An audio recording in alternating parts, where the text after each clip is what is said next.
สวัสดีค่ะยินดีต้อนรับเข้าสู่ช่องโปจกสรัม Halo guys, selamat datang kembali di Pojok Seram. Hari ini gue akan menceritakan film dari Thailand yang berjudul Attack 13. Film ini akan kita bagi menjadi dua ya. Ayo kita mulai.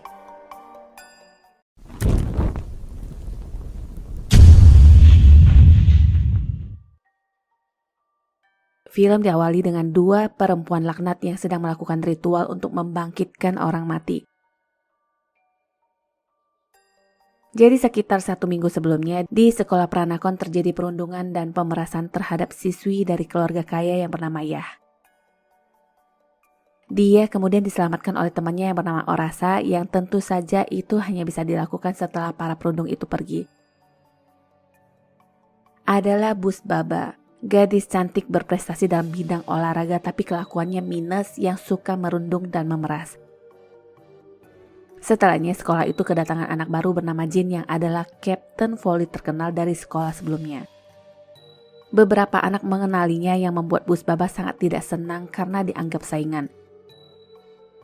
Sewaktu istirahat, Bus Baba berkata dia menginjak anjing dan siswi bernama Nong langsung membantu membersihkan sepatu. Semua orang seakan takut dengannya dan ini sebagai tanda intimidasi yang membuat Jin terdiam.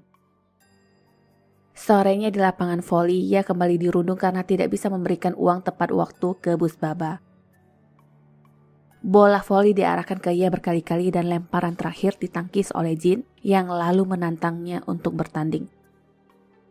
Jin ingin bertaruh jika kalah, maka dia akan menggantikan Yah, tapi kalau menang Jin meminta semua perundungan itu diakhiri.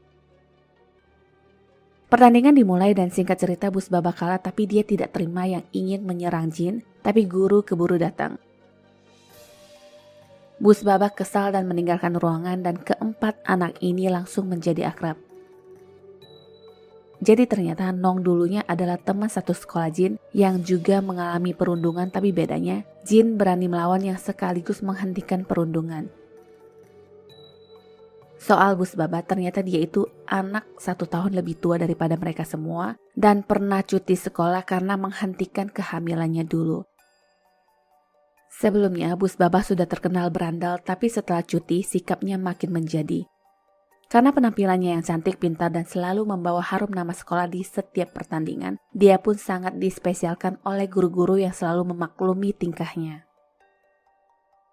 Setelah bergosip panjang lebar soal Bus Baba, Jin ke toilet dan disinilah dia pertama kalinya bertemu dengan pria bernama Gan yang adalah pacar Bus Baba. Setelahnya mereka kembali ke kelas dan tiba-tiba Bus Baba menghampiri Jin yang mengajaknya ngomong di rooftop. Intinya, Bus Baba menginginkan Jin pergi dari sekolah itu, maka dia akan menganggap semua masalah selesai karena sebelumnya dia juga sudah diancam guru akan mengurangi kuota kuliahnya jika sekali lagi berulah. Di momen seperti ini, Jin mengingat masa lalunya di sekolah lama yang sudah tabok-tabokan dengan perundung dan sudah menyebabkan musuhnya terjatuh lalu tewas. Malamnya, Jin diam-diam sudah chattingan dengan Gan, bahkan Jin berani mengirimkan foto pahanya. Gan mulai tertarik dan mengajaknya bertemu. Keesokan harinya, Bus Baba meminta ditemani Jin untuk ke rumah anak les private-nya dengan alasan tidak punya teman sedangkan pacarnya kepergok chat dengan wanita lain yang membuat mereka bertengkar. Tengah perjalanan, Jin sebenarnya sudah punya bad feeling tapi Bus Baba memaksanya untuk tetap ikut. Sesampainya di sana, Jin malah disodorkan ke pria dan Bus Baba mendapatkan bayaran yang langsung pergi.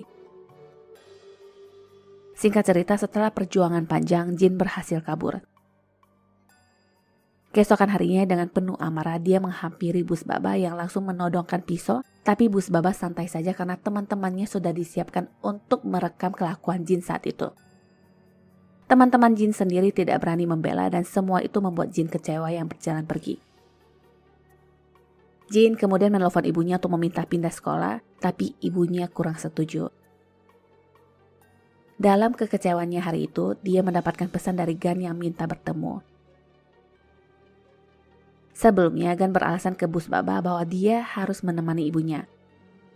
Bus Baba pun sebenarnya agak curiga, tapi lidah kada licik berhasil meyakinkan. Di tempat seharusnya mereka bertemu, Jin seperti menjebak Gun yang entah bagaimana caranya, Bus Baba langsung datang yang melempar ponsel. Jin sendiri melihat mereka dari balik dinding. Bus Baba menggila dengan tuduhan selingkuhnya, tapi Gun malah membalas yang katanya, mereka bukan suami istri dan Bus Baba tidak sespesial itu di hatinya. Hancur sudah hati Bus Baba yang merasa dikhianati dan dipermalukan. Gun pergi meninggalkannya dan baru tersadar bahwa ponselnya tertinggal. Baru saja ingin kembali, dia langsung oleh Bus Baba. Kejadian itu kemudian mengundang perhatian guru dan teman-temannya. Kali ini habislah sudah riwayat Bus Baba. Dia dikeluarkan dari sekolah, tapi hal buruk lebih menakutkan. Bus Baba ditemukan meninggoy di ruang olahraga. Ada video dia yang sedang menaiki tangga di detik-detik akhir hidupnya.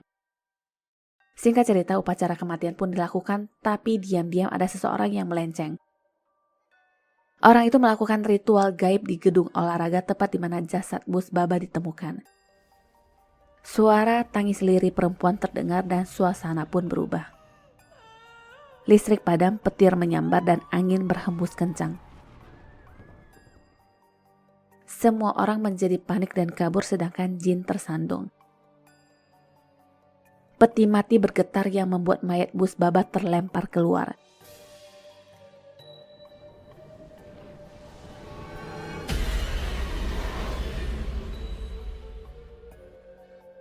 Kejadian itu membuat anak-anak membahas apa yang kemungkinan terjadi di malam itu. Setelahnya mereka lanjut tidur dan tengah malam kursi bergeser sendiri. Orasa melihat itu dan mencoba membangunkan Jin. Ada yang tergantung di atasnya dan Orasa berteriak kencang melihat hantu Bus Baba yang ternyata hanya mimpi. Teman-temannya menenangkannya dan ketika dia hendak kembali tidur, lagi-lagi dia mengalami hal aneh. Tubuhnya seakan digantung di dinding dan menatap teman-temannya yang tertidur.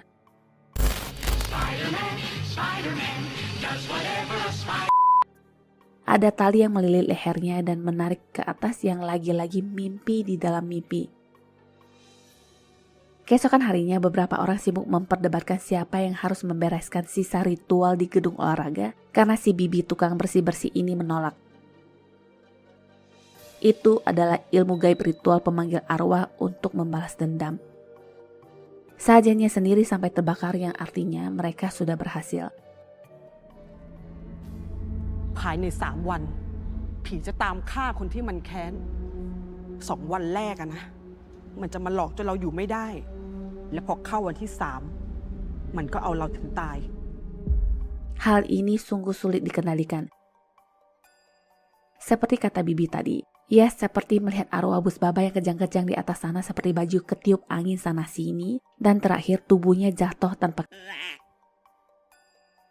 Ia tercengang melihat itu dan bola yang mengarah kepadanya dilihatnya seperti kepala Bus Baba yang langsung telak mengenai kepalanya. Ia pun histeris berteriak jangan ganggu aku, tapi yang dilihatnya sekarang ada tali tambang yang melilit ke leher Jin. Saking takutnya dia, ia malah mencekik Jin sambil mengerang yang akhirnya dihentikan guru.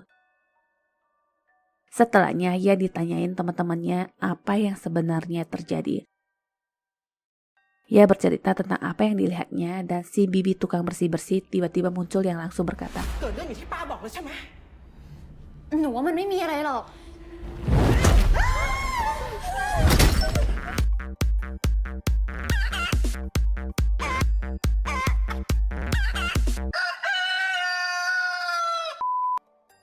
Dia lalu menulis kata mati tersiksa dengan darahnya, lalu di waktu yang bersamaan Gun menelpon.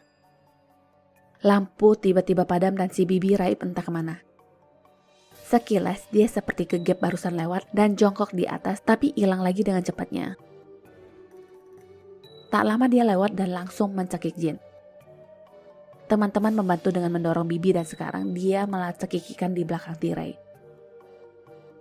Pintu dalam keadaan terkunci dan Bibi semakin mengganas dengan mengambil potongan cermin pecah. Suasana semakin panik dan tiba-tiba ada seseorang yang membuka pintu yang adalah Gun. Hantu yang merasuki Bibi pun langsung pergi.